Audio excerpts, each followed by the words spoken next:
Bonjour et bienvenue dans le monde devant soi.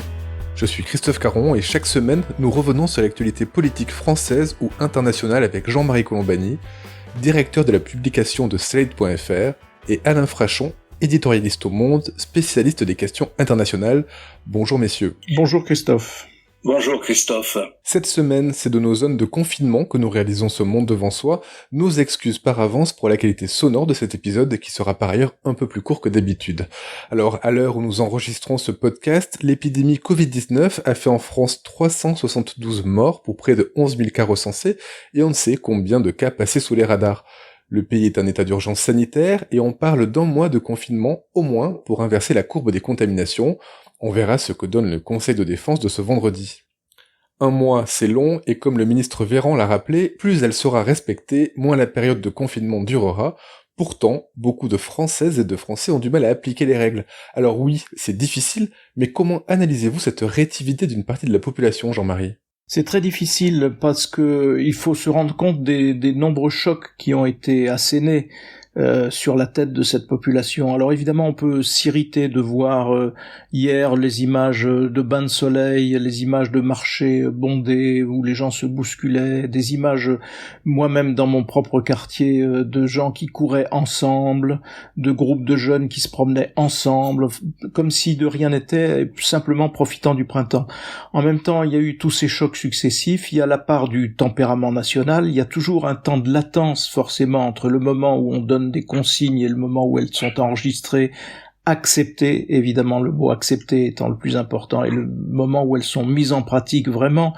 Donc je pense qu'on est là dans un phénomène assez classique et assez normal, compte tenu du choc, encore une fois, et de l'anxiété générée par chacune des informations qui tombent à chaque heure, à chaque moment, des télévisions, des radios, des prises de position politiques et ainsi de suite. Et puis il y a aussi les contradictions dans la communication qui sèment aussi le trouble, puisqu'on a vécu les dernières 48 heures avec l'idée 1, restez chez vous, et 2, allez travailler.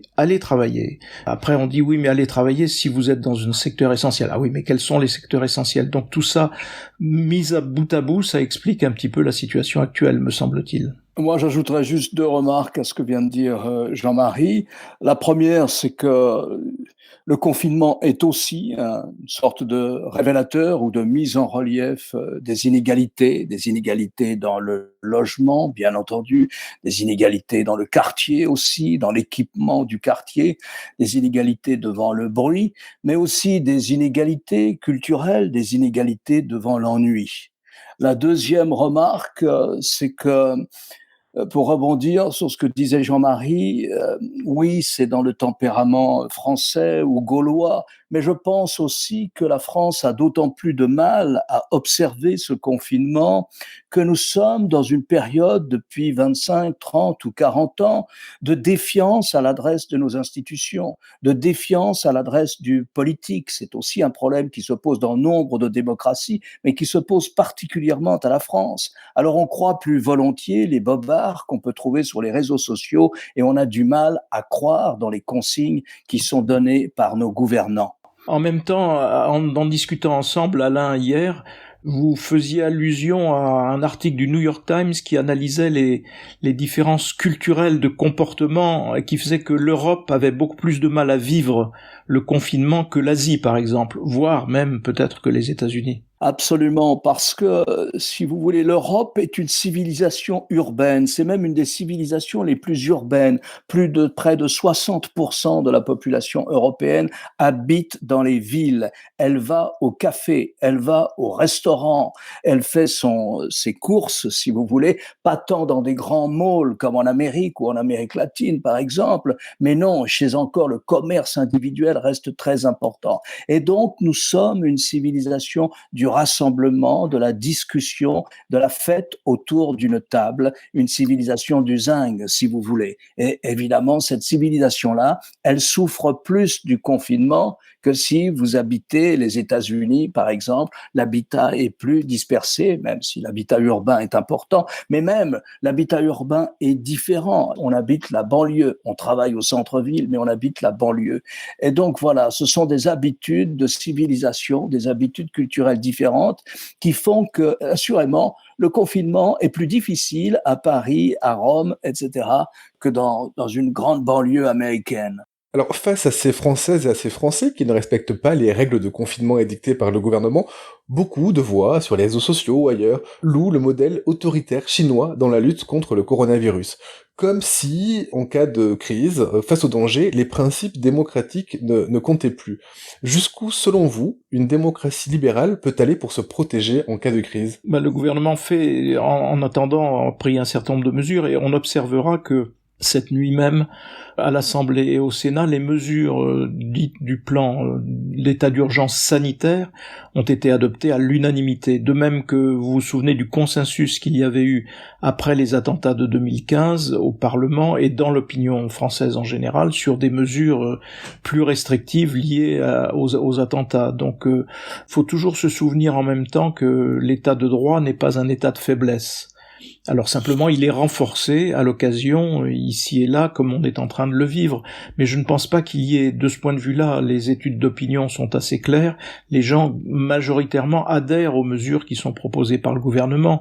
Et donc, il n'y a nul besoin d'aller chercher des modèles autoritaires ou des dictatures pour espérer s'en sortir. Alain, les démocraties libérales sont-elles suffisamment armées pour lutter en temps de crise sanitaire, en l'occurrence ?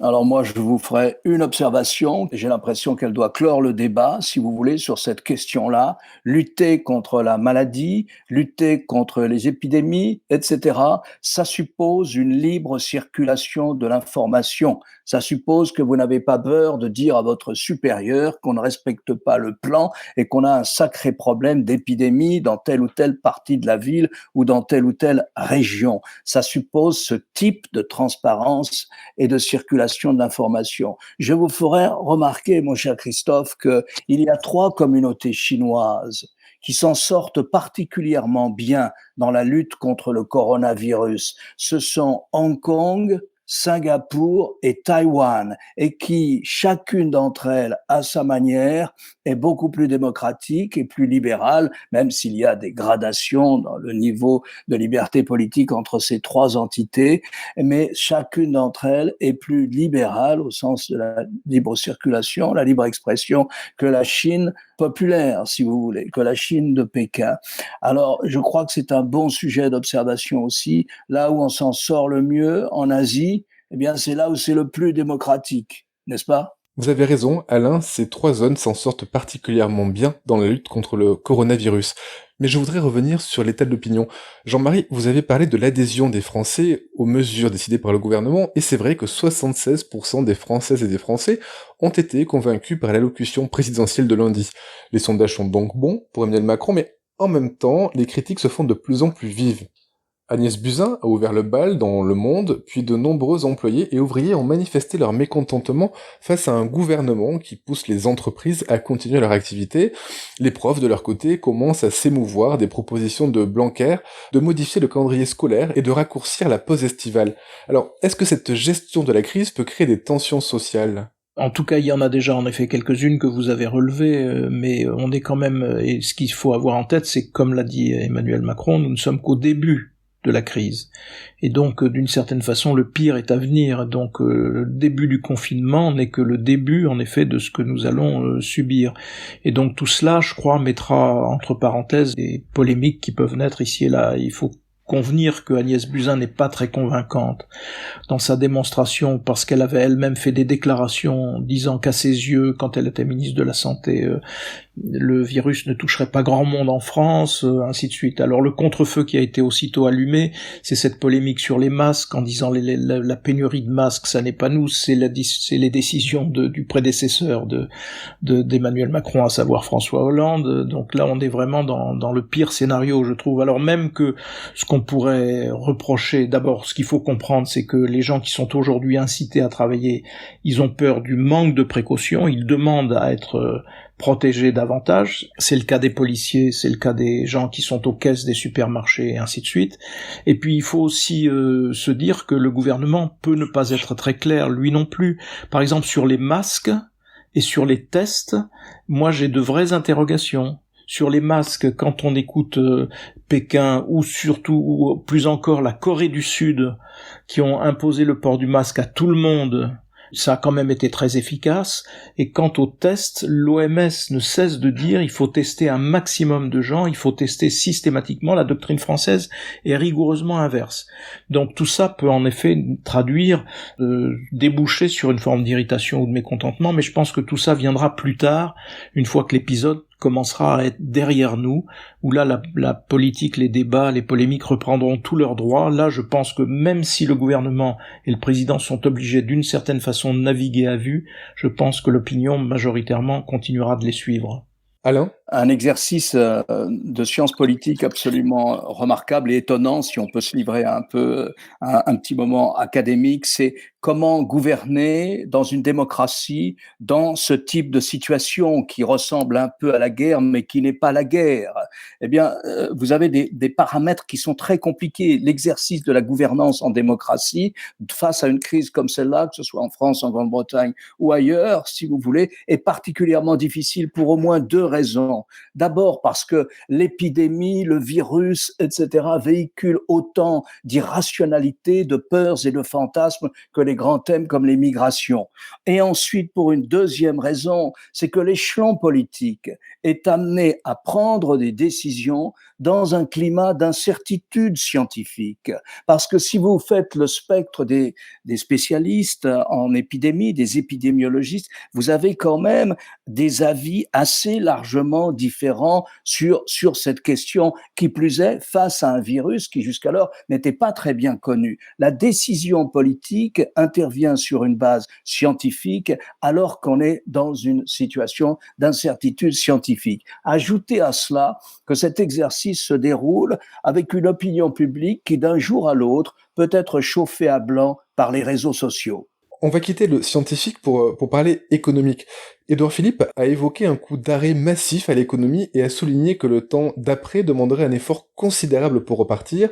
Jeudi dernier, en écoutant la première intervention d'Emmanuel Macron quant à la crise du coronavirus, quand on l'écoutait tirer les leçons, on avait l'impression qu'il virait keynésien. Là, son Premier ministre a des accents plus orthodoxes, plus budgétaires. Vous les voyez comment, vous, les lendemains économiques en France ? Déjà, il faut remarquer que, à l'inverse de tout ce que l'on a pu nous expliquer ici et là, le sauvetage va venir bien évidemment, une fois de plus, de l'Europe. Les décisions de la Banque centrale européenne sont gigantesques. Les quasiment 1000 milliards d'euros mis à la disposition des gouvernements par la Banque centrale européenne pour que les entreprises puissent être aidées, c'est un effort équivalent à celui des États-Unis, et c'est un effort totalement inédit qui balaye à la fois toutes les réticences de certains de nos partenaires, notamment allemands, sur le mode d'action de la BCE, mais aussi tout ce qui peut être dit sur l'absence d'Europe. L'absence d'Europe, l'Europe là où elle existe, là où elle est fédérale comme la Banque centrale, elle nous sauve, elle va nous sauver une fois de plus. Sur les mesures économiques aussi, je mettrai simplement un bémol, c'est une fois que les choses sont décidées, elles sont décidées clairement, elles sont une orientation très clairement keynésienne ou social-démocrate comme on voudra, c'est-à-dire le retour à l'intervention de l'État et à une intervention ciblée. Je mettrai un bémol, c'est après le mode d'application, parce que une fois que c'est rentré dans les tuyauteries de l'énorme machinerie française, est-ce que on va pas ajouter des conditions qui feront que tel petit entrepreneur qui espérait une aide ne la verra pas venir parce qu'il sera en dessous du seuil et ainsi de suite. Donc c'est là que les difficultés pourront venir et pourront surgir. Mais d'une façon générale, dans ce genre de crise, comment on en sort? Si on se réfère à la crise de 29 par exemple ou aux grandes crises précédentes, il y a deux voies possibles. Il y a la voie social-démocrate, c'est Roosevelt, c'est le New Deal et ainsi de suite. Et puis il y a la voie nationaliste de fermeture, de protectionnisme qui conduit en général au pire. Notre gouvernement s'inscrit clairement dans la première option et il faut souhaiter qu'il y reste. Jean-Marie, vous avez dit que l'Europe nous sauvera, mais si l'Europe, le continent, est en première ligne face à l'épidémie, l'Europe, l'union politique, elle, semble plutôt dépassée. Alors, on a eu bien sûr les 750 milliards débloqués par la Banque centrale européenne pour soutenir l'économie, mais on a quand même le sentiment que c'est toujours assez faible sur le plan politique, on n'a même pas de réunion symbolique, de photos. Est-ce que l'Union n'est pas en train de rater une occasion d'exister sur les plans symboliques et politiques ? Je serais beaucoup plus nuancé à plusieurs égards. Premièrement, l'Union n'a strictement aucune compétence en matière de santé publique. Cela reste du monopole des États et les 27 y tiennent et ils veulent que ce soit comme cela. Alors peut-être qu'un jour on décidera que si on est confronté régulièrement à ce genre de problèmes médicaux, il faut centraliser au niveau de l'Europe une politique de la santé. Pour le moment, ce n'est pas le cas. Ensuite, je nuancerai. Il y a eu des vidéoconférences au niveau des chefs d'État et de gouvernement et il y en a eu une autre aussi plus importante encore au niveau des ministres de l'économie et des finances. Et enfin, qu'est-ce que la BCE ? Eh bien, c'est le seul endroit où véritablement, avec le commercial, la question monétaire est communautarisée. Mais imaginez un peu la situation où nous serions si nous devions avoir des capacités d'emprunt phénoménales avec le franc. Imaginez le taux d'intérêt qu'il faudrait livrer aux emprunteurs pour arriver à vendre des bons du Trésor français à 3 mois, à 5 ans ou à 10 ans. Les taux seraient prohibitifs. Ils ne le sont pas à cause de l'euro. Pour moi, ça revient quand même à dire, tout le monde présente l'action de la Banque centrale pour sauver l'euro, mais personne ne se met en situation de savoir, si nous n'avions pas l'euro, comment sauverions-nous nos monnaies nationales en ce moment ? Beaucoup plus mal et beaucoup plus cher. Je ferai encore une dernière petite remarque, c'est sur la question du keynésianisme et en ce qui concerne Emmanuel Macron. Ça me fait toujours un peu sourire de parler du keynésianisme dans un pays où 56% du PIB sont représentés par la dépense publique. Si vous voulez, je voudrais pas polémiquer, mais c'est un pays qui est génétiquement keynésien. Nous sommes sans arrêt en situation de faire exploser nos déficits. Alors là, on va le faire beaucoup plus et c'est parfaitement justifié. Et en même temps, tout ça se fait naturellement, il sera temps d'y penser demain, dans un surendettement général des États et des entreprises qui vont certainement, à un moment ou à un autre, élever le coût du financement de nos dettes. Pour renforcer, aller un petit peu plus loin encore que Alain, cher Christophe, je dirais plusieurs choses. D'abord, évidemment, en apparence, il y a une victoire des souverainistes parce que les frontières se ferment. Mais en même temps que ces frontières intérieures se ferment provisoirement et partiellement, puisque, encore une fois, les marchandises continuent à circuler, il y a eu cet acte symbolique fort, à l'initiative française, il faut le dire, de la fermeture des frontières de l'espace Schengen. C'est aussi un acte très fort en termes d'union européenne et d'unité de réponse des Européens que de fermer l'ensemble des frontières de l'Union. Et donc ça n'était jamais arrivé, et je pense aussi que c'est à inscrire aussi au crédit de l'Europe. Par ailleurs, quand on dit la Banque centrale va sauver le système financier, etc., non, la Banque centrale européenne, et non pas les 750, mais si vous faites bien les comptes, on va arriver aux 1000 milliards d'euros, elle sauve les économies de chacun de nos pays. C'est évidemment une chose tout à fait différente, et on aura l'occasion de s'en féliciter, heureusement.